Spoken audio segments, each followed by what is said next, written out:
Aujourd'hui, on reçoit André Michaud, qui est professeur adjoint à l'École des sciences infirmières de la Faculté de médecine et des sciences de la santé de l'Université de Sherbrooke au campus Longueuil. Infirmier de formation, M. Michaud a travaillé au CIS de Laval pendant une dizaine d'années, d'abord à l'urgence, puis en GMF. Ses intérêts de recherche portent sur le dépistage de l'hypertension artérielle, dont il vient nous parler aujourd'hui, notamment en contexte de pandémie de la COVID-19. M. Michaud, je vous laisse la parole. Bonjour, merci beaucoup, Mme Dufus. En fait, merci à toute l'équipe à Métis Laval, notamment M. Battaglini, directeur de l'enseignement universitaire et de la recherche, pour cette invitation et cette belle opportunité de venir parler de mes travaux, certainement. Donc, oui, je vais vous parler de l'étude high-tech, donc étude dont le recrutement des participants s'est terminé donc fin février et la collecte de données là s'est terminée début mars, donc c'est encore très, très, très chaud. Donc, je vais vous parler du protocole et de quelques données préliminaires. Mais je ne pouvais pas passer à côté de l'opportunité de vous parler d'un sujet qui m'est cher, donc l'hypertension artérielle, et notamment le dépistage de l'hypertension artérielle. Donc, dépister l'hypertension artérielle, une opportunité à saisir sans rendez-vous. Donc, j'ai aucun conflit d'intérêt pour cette présentation à divulguer. Commençons d'emblée avec l'hypertension. Qu'est-ce qu'il y en a au Canada? En fait, depuis 10 ans au Canada, le taux de maîtrise de l'hypertension artérielle est pas mal stagné. En fait, on ne s'est pas beaucoup amélioré depuis 10 ans. Donc, il y a environ 68 des individus dont l'hypertension artérielle est maîtrisée. Donc, ça laisse une trentaine de pourcents de personnes ou d'adultes dont l'hypertension artérielle est non maîtrisée. Parmi ceux-ci, donc la moitié ne sont même pas encore dépistés, donc ils ignorent leurs conditions. Donc, ces individus avec une hypertension qui est non maîtrisée, donc, sont certainement à risque augmenté donc, de maladies cardiovasculaires. Donc, on doit tous, en fait, se mettre l'épaule à la roue pour venir améliorer cette situation-là et prévenir donc, la maladie cardiovasculaire et les AVC. Donc, on se retrouve d'un côté au Canada avec plus de 2,5 millions d'adultes avec une hypertension artérielle non maîtrisée, donc qu'elle soit dépistée ou non. Mais de l'autre côté, on se retrouve aussi avec des millions de mesures de la pression artérielle effectuées lors des consultations sans rendez-vous ou des consultations à l'urgence. Est-ce qu'il n'y aurait pas moyen, en fait, de combiner les deux ou d'utiliser un peu les deux pour venir améliorer ou maximiser, en fait, le dépistage de l'hypertension artérielle? Donc, en fait, pour commencer, une revue systématique s'intéressant au dépistage de l'hypertension artérielle lors de consultations à l'urgence. Donc, on s'est intéressé aux études, en fait, avec intervention pour lesquelles, en fait, une mesure de la pression artérielle était effectuée pour l'ensemble des participants qui consultaient à l'urgence, mais également une démarche devait avoir été faite afin de venir valider, en fait, la valeur de cette mesure de pression artérielle-là. Donc, est-ce que la mesure qui était mesurée comme étant élevée à l'urgence correspond vraiment à une hypertension artérielle lorsqu'on effectue cette mesure-là ultérieurement dans un contexte, disons, plus calme? Donc, ici, je m'excuse. Donc, on avait en fait recensé environ 1400 études. Suite aux différents critères d'inclusion-exclusion, on a retenu 10 de celles-ci. Donc, dans la colonne de gauche, on voit ici les 10 études retenues. Donc, c'est sur une trentaine d'années de différents pays. Des études avec des N relativement minces, entre 80 et 346 participants par étude. Donc, dans un premier temps, une fois que la pression artérielle élevée était reconnue à l'urgence, donc il devait avoir un moyen pour assurer un suivi afin de valider cette mesure-là dans un contexte externe. Donc, il semble que donc, le fait de donner un rendez-vous directement pour un MAPA, donc MAPA pour mesure ambulatoire de la pression artérielle ou pour une mesure à domicile, donc la MPAD, donnait vraiment les meilleurs résultats en termes de taux de suivi, donc entre 83 et 100 Donc, une fois qu'on a identifié une pression artérielle élevée, on voulait aller valider, mais qu'est-ce qu'il y en a dans la vraie vie de ces patients-là? Au niveau, en fait, de la valeur prédictive positive, donc dans quelle proportion ces individus-là qui avaient une pression artérielle élevée étaient vraiment hypertendus suite à une mesure subséquente? Donc, on voit ici que ça varie entre 23 et 79 de valeur prédictive positive.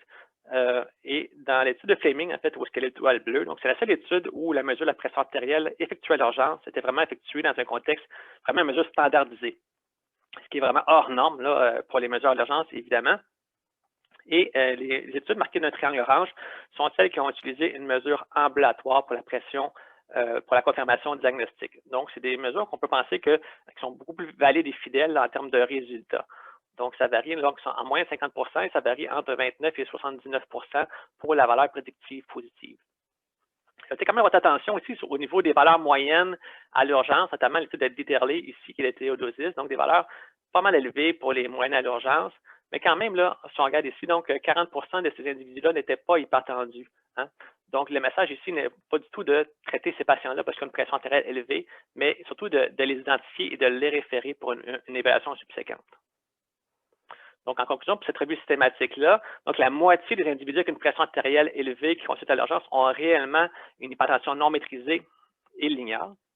Donc, ça amène quand même à une prévalence globale de l'hypertension artérielle non maîtrisée à l'urgence de 1 individu sur 6. Donc, c'est quand même beaucoup de monde à l'urgence qui sont hypertendus ou qui ont une pression artérielle non maîtrisée et qui l'ignorent. Donc, suite à ça, on s'est intéressé à aller valider. Est-ce qu'on pourrait pas avoir une méthode qui viendrait en fait améliorer en fait la validité de cette mesure-là, effectuée dans un contexte de consultation pour urgence mineure ou du moins là, sans rendez-vous?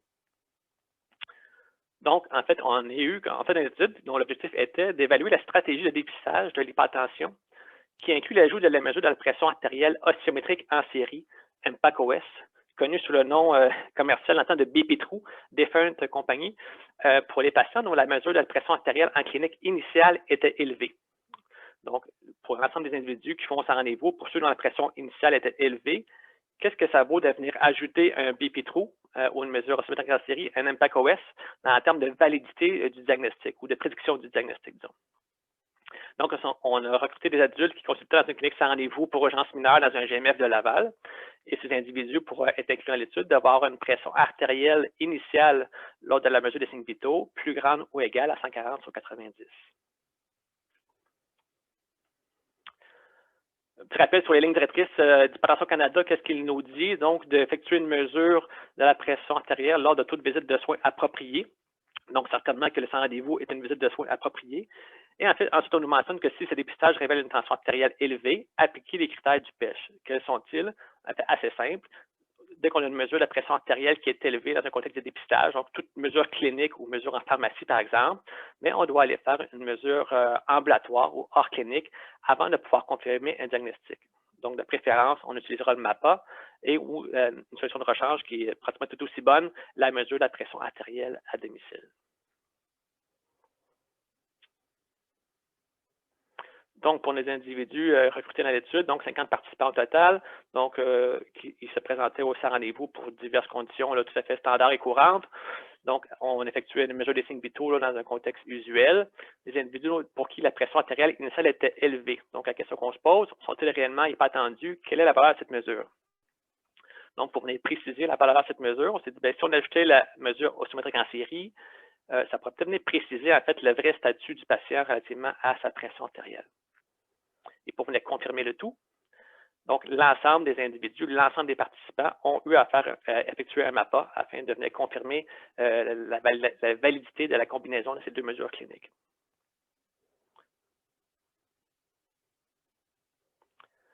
Donc, au niveau des résultats, donc on a fait un tableau croisé, donc hypertension à la MPAC-OS comparativement au MAPA.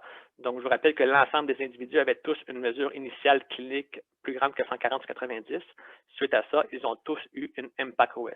Parmi ceux-ci, il y en a 20 qui ont eu une MPAC-OS qui révélait une hypertension et qui ont été confirmés au MAPA. Il y en a quand même 12 individus pour qui la MPAC-OS relevait une hypertension artérielle, mais qu'au MAPA, ils n'étaient pas hypertendus. Donc, il y a quand même 24 de sarrau blanc parmi ceux-ci. Pour les individus dont l'MPAC-OS révélait donc une pression tout à fait normale, effectivement, là, ça a été confirmé au MAPA, donc chez 15 individus parmi eux. Donc, au total, 30 d'individus qui étaient réellement non hypertendus sur le MAPA. Et on avait quand même là, 3 individus avec une hypertension masquée. Encore ici, là, au total, donc 46 de l'ensemble de la cohorte étudiée dans cette étude-là avaient une hypertension et ignoraient leurs conditions, en fait. Hein. Simplement, suite à la mesure initiale, 46 de la totalité des participants avaient une hypertension en fait, non dépistée. Donc, est-ce que ça nous donne en termes de sensibilité, spécificité ou en fait la performance de l'ajout de la MPAC-OS suite à un MPAC élevé? MPAC, je m'excuse, donc c'est pour mesure clinique standard. Donc, ça donne une sensibilité quand même assez forte à 87 et une valeur prédictive négative également assez élevée à 83 Donc, qu'est-ce que ça nous dit? Ça nous dit en fait qu'en présence d'une valeur qui est normale de la MPAC-OS, on peut de façon assez sécuritaire exclure un diagnostic d'hypertension artérielle. Par contre, on peut voir ici qu'avec une valeur prédictive positive de 62,5 ne peut pas conclure que si le résultat est positif, qu'ils sont vraiment hypertendus, parce que ça nous mène quand même à 37,5 d'individus faux positifs. Donc, ceux, par contre, qui ont un impact OS élevé devraient tout de même être référés pour un MAPA avant de pouvoir confirmer un diagnostic. Donc, ça nous a mené à proposer cet algorithme de dépistage de l'hypertension lors de consultation en rendez-vous. Algorithme assez simple à se rappeler. Donc, lors de la mesure initiale des signes vitaux, donc évidemment, s'il y a une mesure qui est plus grande ou égale à 180 sur 110, il est certainement pertinent d'effectuer une évaluation médicale. Donc, pour tous les autres, donc pour ceux qui ont une mesure initiale tout simplement plus élevée que 140 sur 90, mais plus petite que 180 sur 110, on effectue une MPAC-OS, donc mesure oscillométrique en série. Pour ceux dont le résultat s'avère normal, on peut conclure de façon assez sécuritaire qu'ils ne sont pas hypertendus. Ici, une petite étoile à mesure où si on suspecte une hypertension masquée, ou si des patients diabétiques, ou si des patients qui cumulent les facteurs de risque, notamment l'âge, le tabagisme ou antécédents de maladies cardiovasculaires, il pourrait être certainement pertinent de demander aussi une mesure ambulatoire pour ces individus. Et donc, pour les individus qui ont un impact OS s'avérant comme étant élevé, à ce moment-là, on suspecte fortement une hypertension artérielle, mais ça demande assurément une mesure ambulatoire avant de pouvoir confirmer le diagnostic. Donc, le fait de cibler les individus pour une mesure ambulatoire uniquement pour ceux dont l'impact OS est élevé, comparativement à envoyer au MAPA tout le monde qui a une mesure initiale élevée, mais ça se traduit quand même en une réduction des MAPA requis de 36 %. C'est quand même important. Donc, ça permet de mieux cibler les individus qu'on va référer au MAPA. Ça permet aussi de considérer les ressources disponibles qu'on a dans notre milieu de soins, en fait. Alors, voilà pour cette partie sur le dépistage de l'hypertension artérielle. Maintenant, donc, je vais vous parler de l'étude high-tech, donc chez les hypertendus, télésurveillance des symptômes de COVID-19 en situation de confinement. Donc, protocole et données préliminaires, comme j'ai mentionné tantôt. Donc, c'est une étude là, qui vient tout juste se terminer. Donc, j'ai pu aller ramasser une partie des données. En fait, je pense que c'est quand même intéressant à explorer avec vous. Donc, c'est une étude que j'ai eu la chance de faire avec l'appui de Lynn Cloutier à l'UQTR, professeur Alfred Walker, qui est médecin à l'Institut de cardiologie de Montréal, et René Goupil, néphrologue à l'hôpital Sacré-Cœur de Montréal. Donc, quels étaient les objectifs de cette étude? Donc, certainement de décrire le lien entre la variation des signes vitaux des individus atteints de COVID-19 et la présence et la sévérité des symptômes associés à la COVID-19.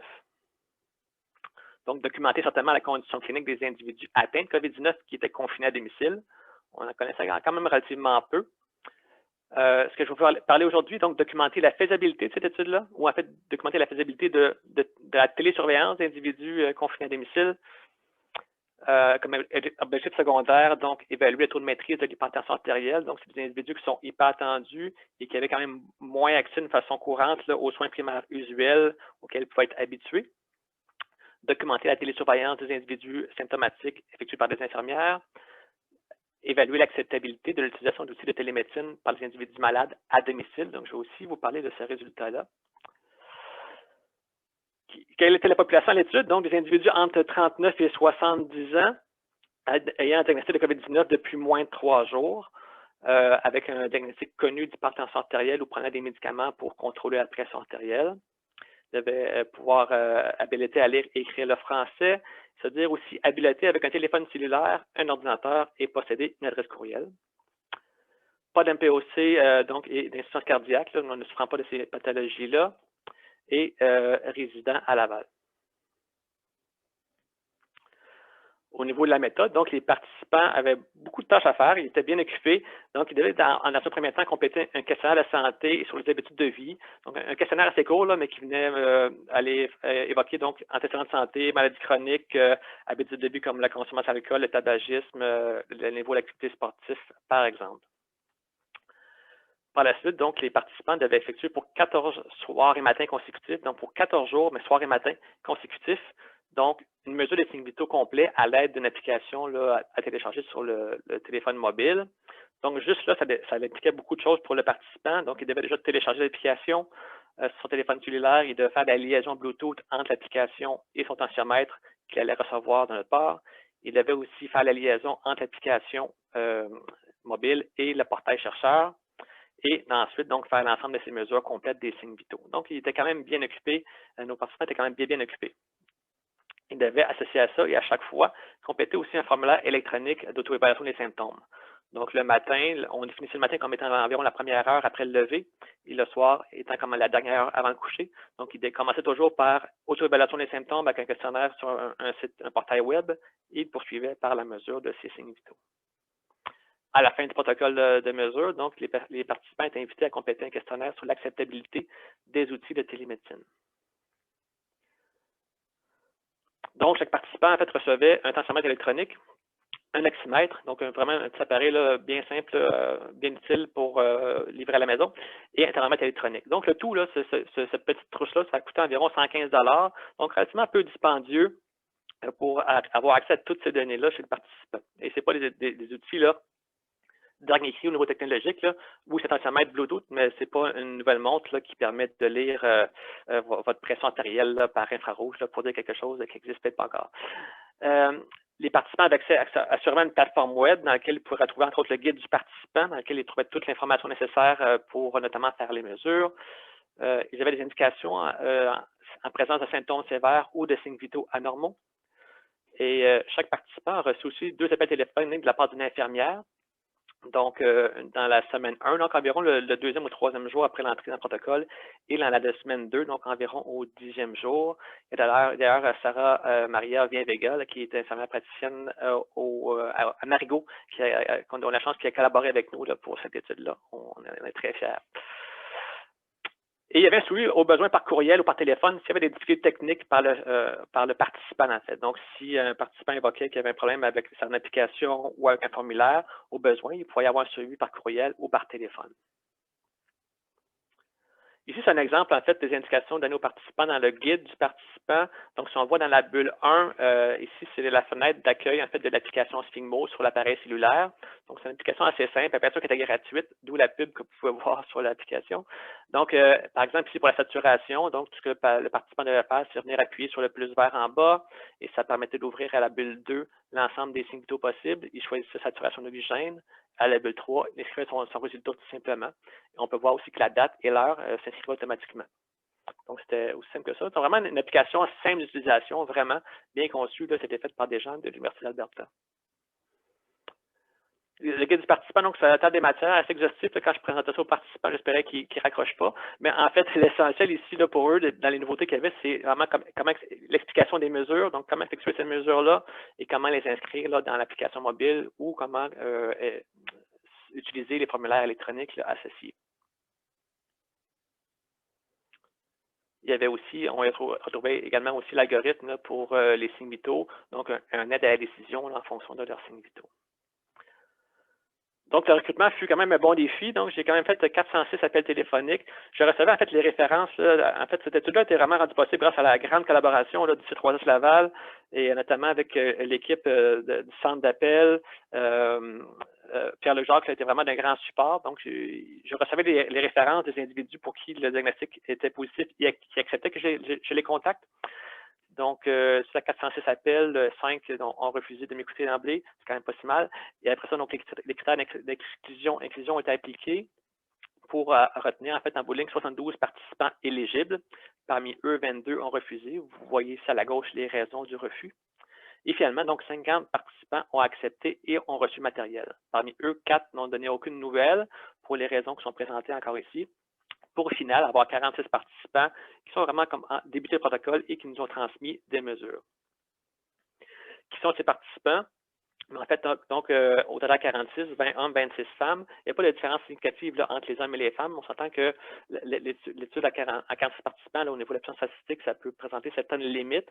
Mais quand même, donc, âge moins de 54 ans, IMC est quand même assez élevé à 31,06 à titre indicatif là, au Canada. Donc, la moyenne là, les gens qui ont un IMC plus grand que 25, c'est 67 des individus qui ont un IMC plus grand que 25. Dans l'étude, c'est 93 Et même au niveau de l'IMC plus grand que 30, nous, c'est 50 des individus qui avaient un IMC plus grand que 30, alors qu'au Canada, cette moyenne-là est de 30 Il n'est pas attendu depuis environ une dizaine d'années. Encore aussi forte prévalence de diabète pour le même groupe d'âge au Québec. La moyenne, c'est 8-9 donc ici 32 de prévalence de diabète, moins de fumeurs et un peu moins actifs que la moyenne canadienne. La moyenne canadienne qui est quand même un peu étonnamment élevée. Je pense à 54 là, des gens qui feraient plus que 150 minutes d'activité par semaine. La grande majorité des individus avaient des présences, des symptômes en début de l'événement de maladie. Ils avaient des symptômes depuis environ 4 à 5 jours. relativement peu de comorbidités déclarées, mais si on regardait la liste des médicaments qui étaient donnés par les participants, mais il y avait beaucoup plus d'éléments que ça, notamment assurément donc dyslipidémie, dyspepsie, dépression, pour n'en nommer que ceux-là. 56% des individus prenaient plus de 3 médicaments par jour, encore là, qui est plus que la moyenne québécoise. La moyenne, c'est 30% au Québec. Mais il faut quand même aussi se rappeler que c'est des individus qui sont déjà tous hypertendus d'emblée, donc traités pour l'hypertension, qui ont souvent une molécule, mais le plus souvent même 2 molécules pour traiter l'hypertension artérielle. Si on regarde au niveau des résultats, au niveau du suivi infirmier, donc dans l'appel des infirmières, là, il y avait un questionnaire sur l'ensemble des symptômes communs associés à la COVID-19, là, perte d'odorat, par exemple, mal de tête, tout, pour nommer ceux-là. Mais il y avait aussi un élément qu'on trouve important d'aller évaluer, c'était le niveau de stress et d'anxiété. Donc, je vous rappelle qu'il y avait 2 appels téléphoniques, donc un à la semaine 1 et un à la semaine 2. Donc, l'énoncé de l'infirmière était celui-ci, donc en lien avec votre diagnostic de COVID-19. À combien évaluez-vous sur une échelle de 0 à 10 votre stress ou anxiété, 0 étant aucun stress ou anxiété et 10 étant le maximum de stress ou d'anxiété. Donc, on voit qu'à la semaine 1, le stress est quand même assez important. Donc, quand même 50% des individus là, avaient un stress évalué entre 5 et 10. Et la fréquence la plus élevée étant un stress à 5 sur 10. Donc, les raisons évoquées associées à ce stress-là, donc la crainte d'avoir de nouveaux symptômes, toutes les incertitudes associées à la COVID-19, crainte de transmission à leurs proches et à leur famille, ça c'était très présent. Les craintes, évidemment, de détérioration possible et de persistance des symptômes. Donc, c'était déjà documenté de plus en plus de la notion de COVID long, notamment. Donc, et les patients étaient encore là vraiment en début de maladie ou en début d'épisode de maladie. Par contre, on voit que dès la semaine 2, ce stress-là chute de façon importante. Donc, la très grande majorité aussi des individus ont eu une bonne évolution dans leurs conditions de santé. Donc, on peut penser que c'est certainement associé aussi à cette baisse de stress-là qui a pu observer de façon importante entre la semaine 1 et la semaine 2. Maintenant, si on regarde en fait en termes de faisabilité, donc au niveau de la mesure des signes vitaux soir et matin, donc quand même, 87% des participants ont complété au moins 7 jours consécutifs de mesure de signes vitaux. Donc, ça implique quand même 14 séquences de mesures et plus de signes vitaux. Juste pour la pression artérielle, en passant, ils devaient faire 2 mesures à chaque séquence. Donc, ils étaient quand même bien occupés. Et parmi les 6 participants qui ont complété moins de 7 jours de mesures, il y en a quand même 2 qui ont été hospitalisés ou qui avaient une pneumonie, 1 pour un problème de matériel et 3 pour lesquels, en fait, on n'avait pas de raison ou qui n'ont pas été rejoints. Au niveau de l'auto-évaluation des symptômes soir et matin, donc légèrement moins de succès que les signes vitaux, mais quand même 74% ont effectué au moins 7 jours d'auto-évaluation des symptômes. Pour ceux parmi vous qui ont été atteints de la COVID-19, vous savez que vous saviez aussi d'emblée du gouvernement un questionnaire à compléter des symptômes là, pour au moins 1 à 3 jours, dépendamment de l'époque que vous avez été atteint. Si on regarde ici au niveau de ce graphique, donc les participants peuvent voir dans l'axe horizontal du bas qu'ils ont été placés de 1 à 46 dans l'ordre croissant du nombre de journées complétées pour les mesures transmises. Okay? Donc, et dans l'axe vertical, donc jours complétés, donc c'est l'ensemble des jours complétés. On peut voir facilement que vraiment une forte majorité des participants là, ont transmis en fait là, au moins 7 jours et plus de mesures de signes vitaux et de données d'auto-évaluation. Et même en fait, plus que 50% qui ont complété là, au moins jusqu'à 14 jours de mesures consécutifs de signes vitaux soir et matin. À chaque fois que j'expliquais aux participants, je me demandais toujours si ça allait accrocher. C'est beaucoup de travail, mais puis ils sont malades, ils sont stressés, mais vraiment, ils ont eu un beau taux de succès, ils étaient vraiment bons. Ici, les patients identifiés d'un point rouge, c'est vraiment des patients qui ont été, ou des participants, je m'inscris, qui ont été obligés d'arrêter l'étude pour des raisons de force majeure. Donc, ça pouvait être maladie importante dans la famille, retour au travail précoce pour toutes sortes de raisons. Donc, c'est vraiment des causes de force majeure là, que ces individus-là ont dû se retirer de l'étude ou cesser précocement l'étude du moins. Ensuite de ça, donc en termes de faisabilité ou d'acceptabilité, donc, comme je mentionnais tantôt, les participants devaient effectuer un questionnaire sur l'acceptabilité des outils de télémédecine. Donc, c'était 10 questions à répondre sur une échelle de Likert. On avait un taux de réponse comme de 72 et c'est un questionnaire qui était complètement anonyme. Donc, à chaque fois que les patients nous transmettaient de l'information, que ce soit les signes vitaux ou les questionnaires de symptômes, en fait, ils nous transmettaient via un code de 4 lettres. Évidemment, ce n'était pas leur nom qu'ils indiquaient, mais ici, donc, c'était complètement anonyme, donc pas de code de 4 lettres aucunement. Donc, c'était impossible de savoir qui répondait à quoi, bref. Donc, les questions étaient construites de telle sorte. Donc, la trousse que j'ai reçue a, donc, contribué à maintenir ou améliorer ma santé. Donc, on peut voir ici que une forte proportion des participants là, étaient d'accord avec cet énoncé, avec une médiane à 3. Satisfait de la trousse que j'ai reçue, encore là, fortement d'accord avec cet énoncé. A facilité mon implication dans mes soins de santé, donc c'est fort intéressant. Donc, la grande majorité des participants étaient très d'accord avec cet énoncé, m'a été suffisamment expliqué. Encore ici, très d'accord. Donc, les participants, quand ils acceptaient de participer à l'étude, je passais environ 20 à 30 minutes, disons, dépendamment des participants, là, à leur expliquer l'ensemble de l'œuvre. Donc, ou prendre l'application, ou prendre les données, ou aller sur la plateforme web pour aller chercher les différents formulaires et ainsi de suite. Donc, c'est environ 20 à 30 minutes que ça prenait par participant pour aller donner l'ensemble de l'information nécessaire là, à leur bon fonctionnement dans l'étude. M'a permis d'être moins préoccupé par mon état de santé. Vraiment intéressant ici, encore fortement d'accord. Devrait être recommandé pour des individus ayant une condition similaire à la mienne. Encore là, plutôt d'accord, les participants. A perturbé ma routine quotidienne. Donc, les participants étaient en désaccord avec cet énoncé. M'a mis mal à l'aise ou inconfortable émotionnellement ou physiquement. Les participants étaient fortement en désaccord avec cet énoncé.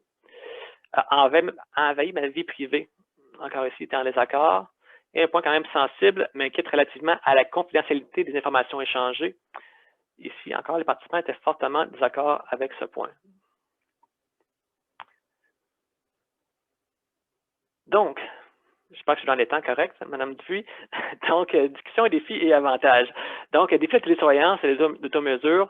Donc, certainement, en fait, ça implique l'utilisation en fait, d'outils technologiques. Donc, c'est un défi pour tous et c'est vraiment pas lié à l'âge. Comparativement à ce qu'on pourrait penser, vraiment, toutes les études jusqu'à ce jour-là tendent vers le fait que le facteur âge n'est pas un point nécessairement sensible pour ça. D'ailleurs, dans notre étude, 24% des participants étaient dans la braquette d'âge 60 à 67 ans, donc les plus âgés de la cohorte, et un seul, en fait, a arrêté, et c'est pour un problème de matériel. Donc, utiliser des outils technologiques, oui, c'est un défi, mais ce n'est pas nécessairement lié à l'âge, ce défi-là, mais c'en est un pareil. Je dirais que ça prend la bonne condition ou le bon malade. En fait, il faut que ça soit malade, mais pas trop. En fait, d'aller faire une télésurveillance d'individu à domicile avec les signes vitaux, un patient totalement en bonne santé, c'est pas pertinent, mais l'individu sur qui on suspecte qu'il va faire un flash OAP, c'est peut-être pas le bon patient non plus. Donc, c'est de voir qu'est-ce qui peut correspondre selon notre domaine de soins, qui pourrait bénéficier au maximum d'une telle mise en place, en fait, d'une telle méthode. Ça passe certainement aussi des indications pour le patient. Donc, c'est quoi la normalité vis-à-vis de la normalité? Il devrait avoir des indicateurs de sévérité et certainement aussi une marche à suivre en fonction de ces résultats. Et ça pourra nécessiter, certainement, ça devra impliquer une nouvelle organisation du travail. Au niveau des avantages, j'en propose quelques-uns, j'en annonce quelques-uns du moins. Donc, facile d'accès, donc tensiomètre, saturomètre, téléphone cellulaire maintenant, c'est vraiment répandu de tout âge, là, de très, très jeune, même peut-être trop, à 99 ans. Tensiomètre, c'est un outil maintenant qui est utilisé depuis longtemps en hypertension artérielle et de plus en plus d'individus, même ceux qui sont non hypertendus, sont familiers avec un tensiomètre. Ils ont tous vu ça au moins une fois dans leur vie, généralement. Et le saturomètre, maintenant, comme vous avez pu voir, le petit appareil, c'est facile d'accès et pas très dispendieux. Donc, il n'y a pas besoin d'attendre d'avoir des outils technologiques là, de très haut de gamme, de dernière génération qui vont être prêts dans 2 ans ou dont on n'est pas trop sûr de la validité. Donc, il y a moyen de faire ça assez simple avec des outils connus, courants de vous et de vos patients.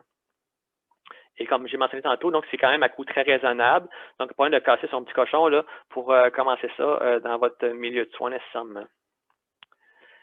Ça implique le patient dans sa soin de santé. Ça, c'est en fait un élément, peut-être un des éléments les plus intéressants. Donc, les patients veulent connaître ce qui se passe avec leur santé. Quand ils arrivent sur Google puis ils ont cherché leur élément, ils ont des questions, ils demandent que ça, en fait, que s'impliquer. Donc, c'est vraiment un outil concret qui permet d'impliquer le patient dans ses soins de santé. Ça ne nécessite pas non plus un suivi en continu, du moins, du moins dans ce qu'on proposait nous.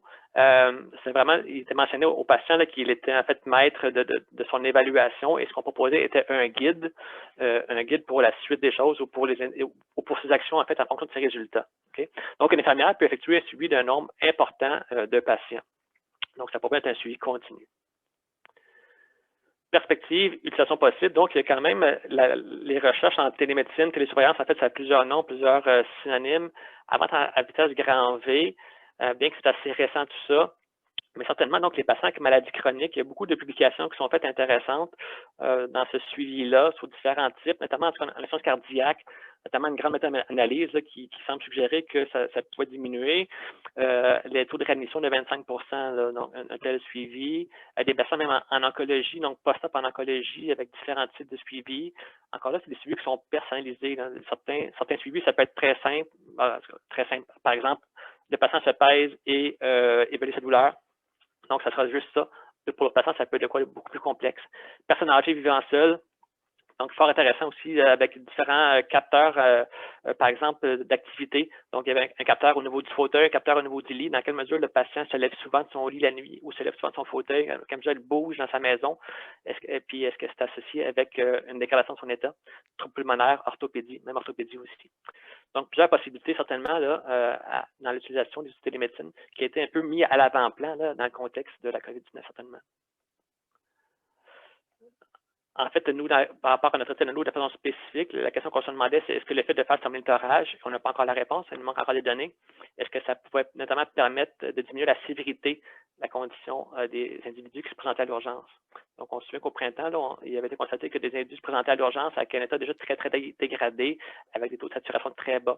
Donc, un des objectifs qu'on va aller évaluer en ayant toutes nos données, c'est que ça pourrait permettre éventuellement de diminuer la sévérité de la condition qui se présente à l'urgence.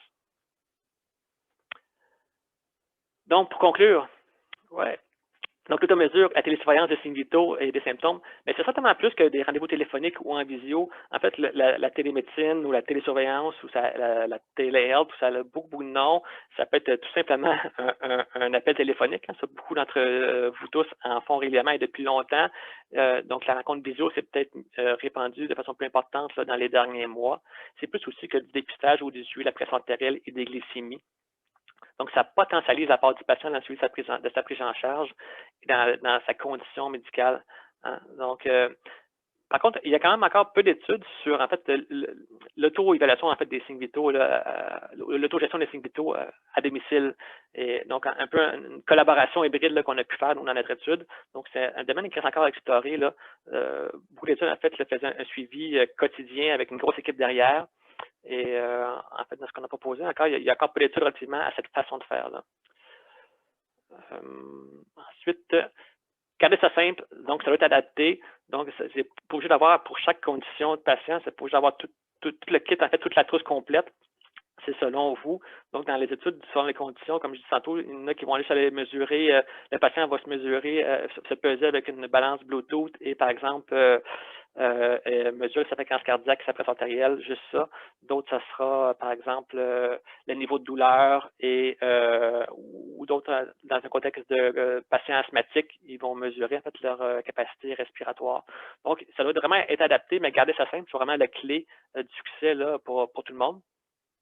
Il y a une forte acceptabilité des patients, ça, toutes les études le démontrent, la nôtre en tout cas tend vraiment vers ça aussi. Et un haut taux de succès et de suivi au moins à 7 jours là, pour mesurer les signes vitaux. Et c'est encore là, je vous rappelle, 2 fois par jour, soir et matin, chez des patients qui sont quand même malades et ou stressés dans un contexte de COVID-19, isolés depuis longtemps. Ça nous informe que les patients sont vraiment habilités à mesurer leurs signes vitaux, leurs symptômes et transmettre ces résultats. C'était un résultat en fait probablement intéressant pour nous. Alors voilà. Madame Dupuis, je pense que je suis rentrée pas pire dans les temps. Excellent, excellent. Bon, merci, M. Michaud. C'est le temps de la période de questions. Je vous rappelle de lever la main, d'utiliser l'espace de discussion ou de questions-réponses pour poser vos questions. J'en ai déjà quelques-unes. Je crois qu'un petit rappel sur qu'est-ce que c'est le MPAC OS, ça serait une bonne idée. Là, juste rappeler qu'est-ce que c'est et ça fait pas. Donc, en fait, MPACOS, en fait, c'est un acronyme, hein, des fois, juste pour l'écriture, c'est plus simple comme ça. Donc, MPACOS pour mesure de la pression artérielle en clinique. Donc, OS pour oscillométrique en série. Donc, c'est simplement une mesure qu'on effectue à l'aide d'un appareil électronique. La seule différence, la principale différence, c'est que cet appareil-là il sera programmé pour effectuer 3 à 6 mesures consécutives, généralement à 1 à 3 minutes d'intervalle en chacune des mesures. Et le patient sera laissé seul au moment de ces mesures-là. Donc, on installe le patient dans une pièce seule. Pour nous, par exemple, dans l'étude, le patient est installé dans une pièce seule. On installe le brassard, on appuie sur le bouton Et l'appareil prenait en fait à la suite 6 mesures à la suite à 1 minute d'intervalle et le résultat est la moyenne des 5 dernières mesures. Ou en fait, le résultat généralement va exclure la première mesure et il va faire la moyenne de l'ensemble des mesures qui suivent.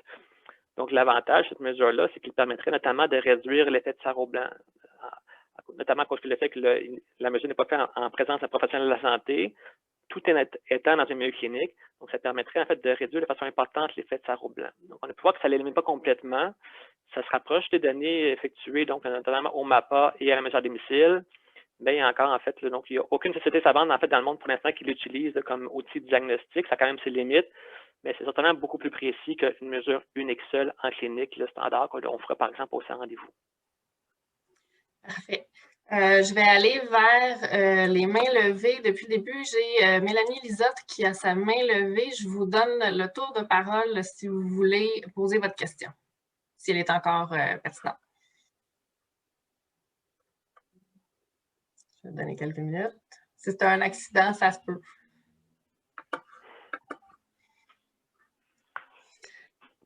Sinon, dans les questions, dans les discussions, j'ai une question. Est-ce que la présence d'un résultat positif au MPAC-OS, je ne le dis peut-être pas correct, là, mais négatif au MAPA, indique tout de même un plus grand risque de développer une hypertension dans le futur? Je m'excuse, Mme Dupuis. En fait, j'ai manqué le début de la question. Est-ce que la présence d'un résultat positif au MPAC-OS, mais négatif au MAPA, indique tout de même un plus grand risque de développer une hypertension dans le futur? Ah, c'est intéressant. En fait, on doit se poser la question certainement. En fait, donc les patients qui ont une pression artérielle élevée de façon sporadique, peu importe la méthode, donc que ce soit la mesure clinique ou la MPAC-OS, là, on doit se poser la question, est-ce qu'aujourd'hui c'était une bonne journée pour lui, puis on l'a pris qui était belle, puis l'autre journée c'est une moins bonne journée. Bref, les patients qui ont des mesures limites ou qui ont tendance à être des fois élevées, des fois normales, on doit vraiment se poser la question sur ces individus-là et on devrait aller valider par un MAPA pour la suite des choses.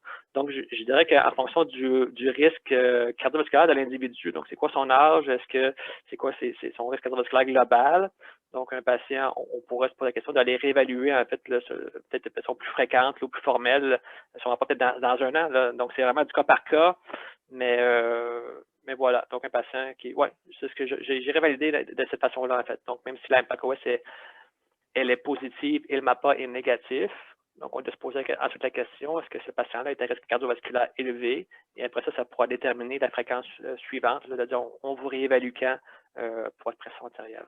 Mais on va se fier certainement sur le résultat du MAPA là, pour conclure en fait sur la condition ou le statut de pression artérielle du patient. J'espère que ça répond à votre question. J'espère que oui. Madame Lisotte, si vous avez retrouvé votre micro, je vous redonne une autre chance.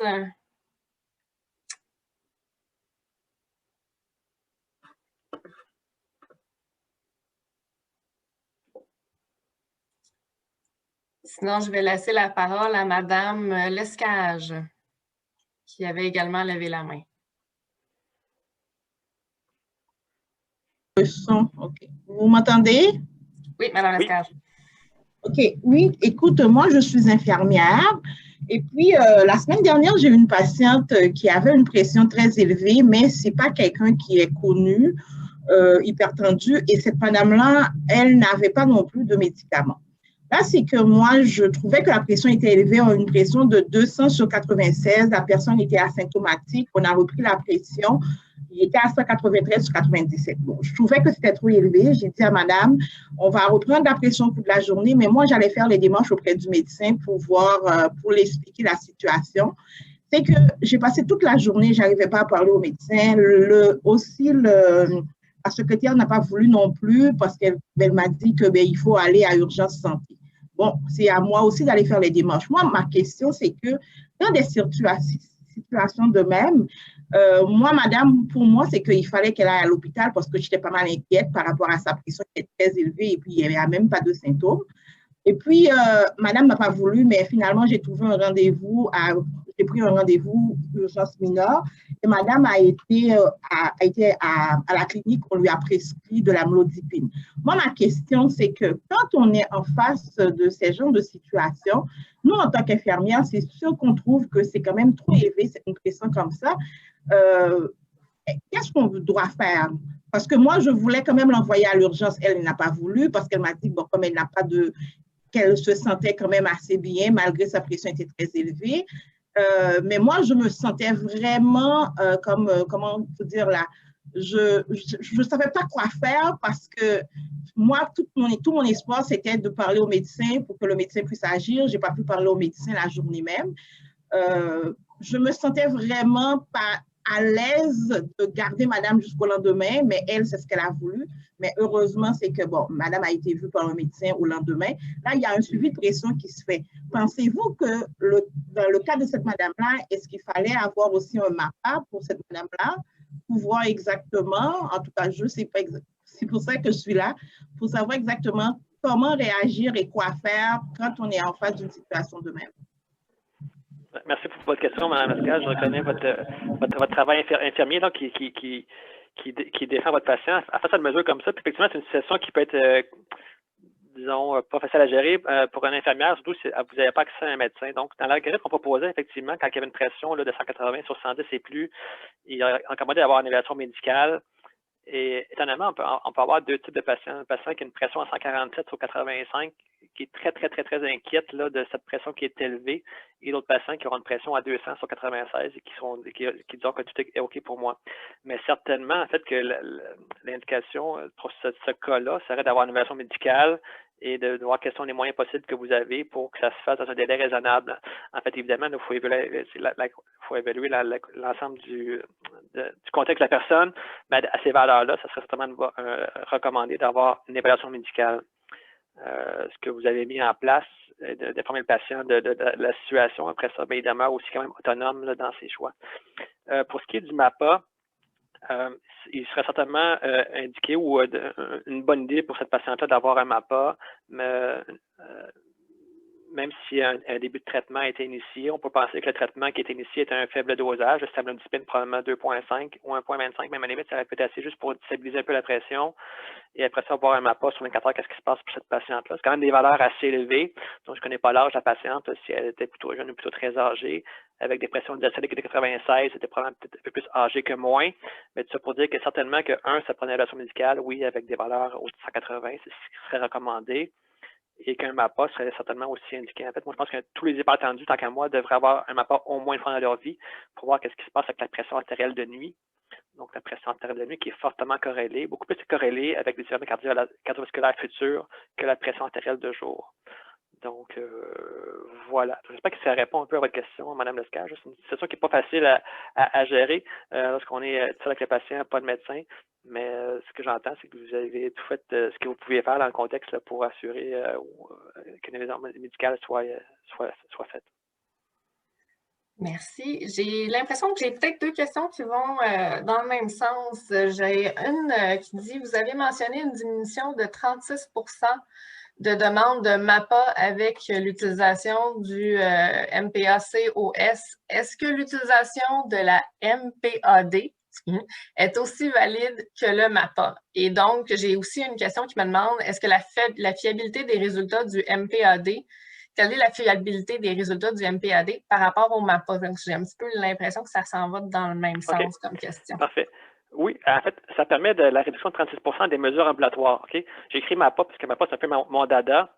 Mais en fait, en Amérique du Nord, la MPAD, c'est comme si on trouve ça bien louche, mais pourtant, les patients sont tout à fait bons, puis tout à fait capables de prendre une mesure pendant 7 jours consécutifs, matin et soir, et ce résultat-là est très, très, très probant et tout aussi bon, en fait, que le MAPA. La seule plus-value du MAPA, c'est ce que je mentionnais précédemment, est l'accès aux mesures de nuit, qui est très riche là, et en fait qui est hautement associé à des futurs événements cardiovasculaires. Mais la MPAD, notamment au Japon, là, le premier choix, c'est la MPAD. Donc, c'est la mesure à domicile, le premier choix. Donc, faut avoir confiance aux infirmières qui font l'enseignement aux patients. Il faut avoir confiance aux patients qui sont capables de prendre la mesure. Et sur 24, 26, 28 mesures effectuées dans une semaine, c'est beaucoup plus probant et fiable, certainement, que la MPAC-OS notamment. Donc c'est une diminution de 36 en fait parce qu'en fait, même si on réduit le MAPA, c'est quelque chose, mais même la mesure à domicile, ça prend quand même un certain travail. Donc, ça prend un enseignement au patient. Il faut que le patient aussi ait accès à l'appareil. Donc, ça réduit en fait la demande de mesures ambulatoires, je vous dirais, ou ça réduit 36 de la démarche diagnostique officielle. Donc, une autre question, le MAPA reste le gold standard pour valider l'hypertension artérielle? Point d'interrogation. MAPA et mesure à domicile, en fait. Hein. Comme je répète encore, là, mais c'est un ou l'autre, mesure ambulatoire. Si on n'a pas de MAPA, si on n'a pas accès au MAPA, la mesure à domicile est tout aussi bonne pour confirmer le diagnostic. Puis ça, je vous répète, il y a vraiment un doute là-dessus, mais il ne devrait pas en avoir. Donc, on fait vraiment la moyenne. Donc, 7 jours consécutifs, on fait la moyenne des 6 derniers jours, soir et matin, et ça nous donne, puis si c'est au-dessus de 385, ça correspond à une hypertension artérielle. J'ai une autre question. Je pense que vous le connaissez. C'est peut-être un nouveau collègue, Dr. Vadeboncoeur, qui demande si la patiente a peu ou pas de symptômes. La bonne conduite est de trouver un rendez-vous médical à court terme, comme vous l'avez fait. La référence à l'urgence n'apporte pas de bénéfices supplémentaires s'il y a des symptômes. Il faut référer les symptômes. Donc, je crois qu'il répondait à... Oui, c'est plus un commentaire. Je vois M. Dr. Vadeboncoeur. Je crois qu'il répondait à Mme Lescage. J'ai habitué de voir les questions rentrer, pas des réponses. Je pense que c'est ça qui m'a mélangé. Mais pour compléter, en fait, ce que Dr. Vadeboncoeur mentionnait, je suis d'accord avec ça, c'est vrai, mais quand c'est l'infirmière qui est avec le patient, c'est pas si simple nécessairement à mettre en place et à gérer. Donc, il faut convaincre aussi le patient de la suite des choses, il faut être sûr de son évaluation, mais c'est vrai qu'on se retrouve par travailler à l'urgence avec des patients aussi qui vont consulter à l'urgence pour des pressions artérielles élevées, mais qui sont tout à fait bénignes. Hein, l'hypertension artérielle, c'est une condition sévère dans la mesure où ça amène à un risque cardiovasculaire augmenté sur une période de temps. Mais oui, effectivement. Donc, c'est de faire la part des choses entre les deux. Ouais. Là, je ne sais pas si c'est encore une question. Je pense qu'il y a beaucoup de questions et de réponses dans mes discussions. J'ai pour la MPAD, doit-on faire la moyenne AM et PM ou la moyenne générale? Je sais pas. La moyenne de toutes les mesures en excluant le jour 1. Donc, soir et matin. Il y a même beaucoup d'études, en fait, qui sont intéressées à évaluer la variabilité entre le matin et le soir. Fort intéressant. Il semblerait que quand la pression est plus haute le matin, ça serait plus associé à des événements cardiovasculaires futurs, quand il y a une variabilité importante entre la pression du matin et du soir. Au Japon, ils sont très, très forts. Pour ça, ça s'intéresse, là, aller voir qu'est-ce qu'il se fait au Japon au niveau des mesures artérielles à domicile. Mais oui, donc, la question, c'est, on peut la moyenne de toutes les mesures en excluant le jour 1. Juste pour aider, je pense que éventuellement, là, la présentation de M. Michaud va être disponible sur l'Internet. Vous allez tous recevoir le lien là, par un courriel subséquent.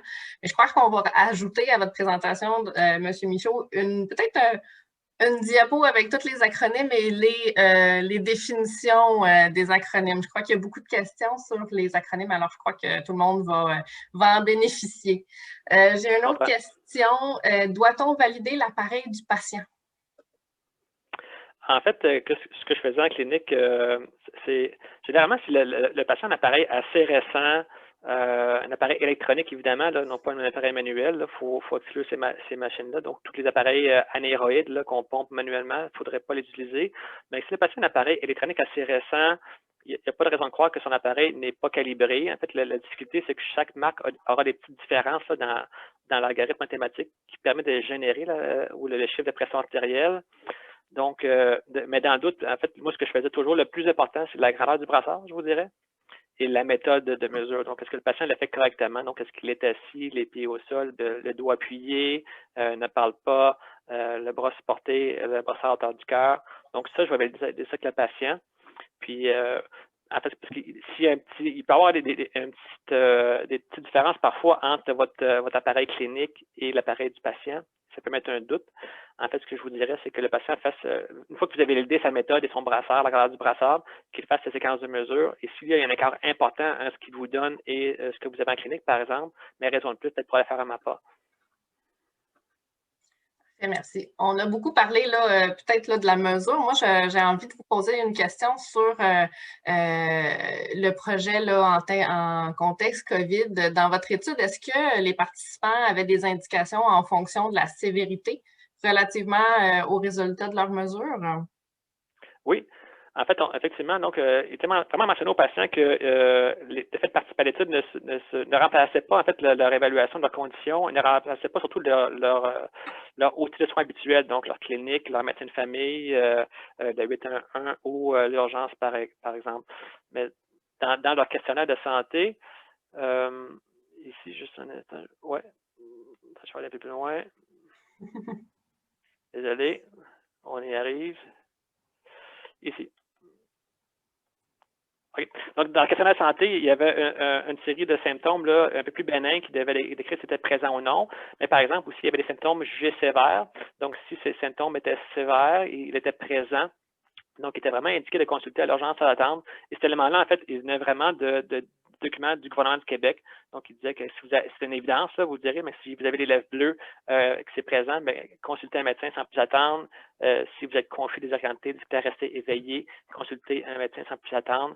Donc, en fait, ce que je leur disais, c'est que si ces symptômes-là sont présents, consulter un médecin dans les plus brefs délais, en fait. Et dans la même idée, en fait, au niveau des signes vitaux, on leur proposait cet algorithme-là. Donc, je dis aux participants qu'on était quand même plus prudents que moins, mais ça donnait quand même des indications en fonction de leurs résultats de taux d'oxygène, par exemple, ou de fréquence respiratoire. Donc, par exemple, si on voit le taux d'oxygène ici, s'il y avait un taux de 94% au moins, donc il devait revérifier avec le guide, est-ce que je fais bien la méthode, est-ce que je me prends bien pour faire ma mesure. Si c'est 95 et plus, c'est normal. Si c'est 94 ou moins, donc, appelez 911 ou vous dire c'est à l'urgence.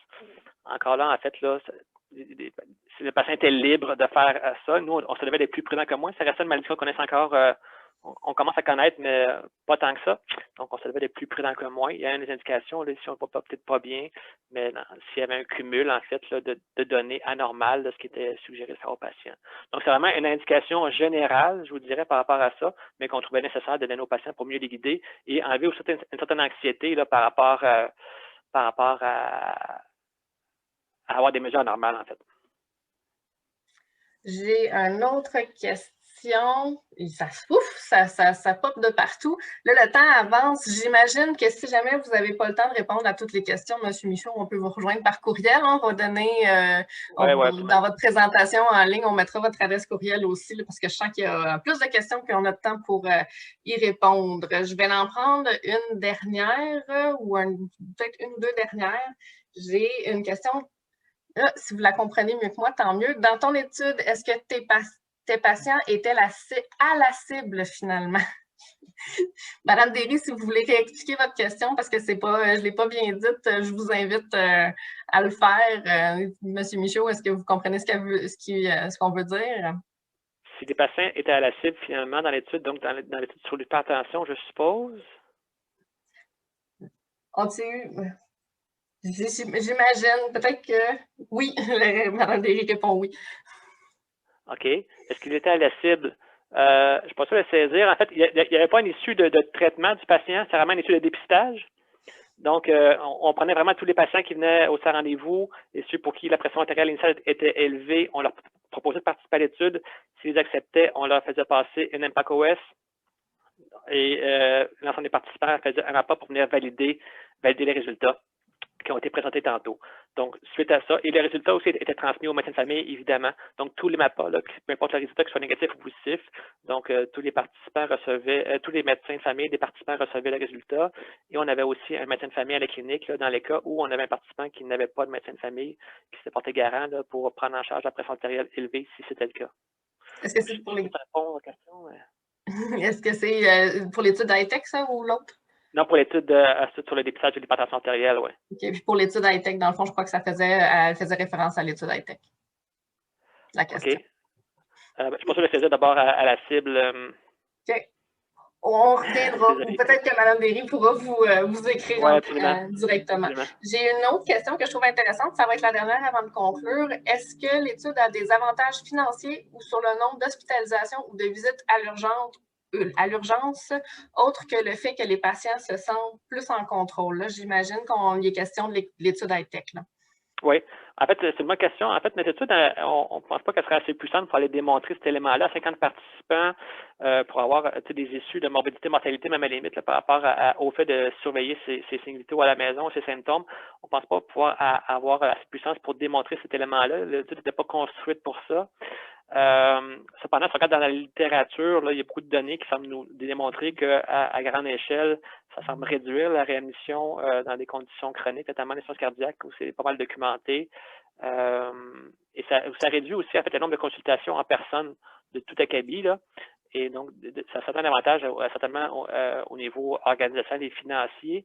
Et étonnamment, les patients aussi démontraient beaucoup de satisfaction là, à cette avenue-là -là, d'avoir une espèce d'approche hybride. Par exemple, si dans votre protocole usuel, vous voyez le patient 6 fois par année, bien, parce que vous le voyez 2 fois par année et vous voyez virtuellement 4 fois par année, le patient n'était pas moins satisfait, même il semblait plutôt être plus satisfait de cette situation-là. Donc, voilà. Je ne sais pas si ça répond un petit peu à votre question, mais...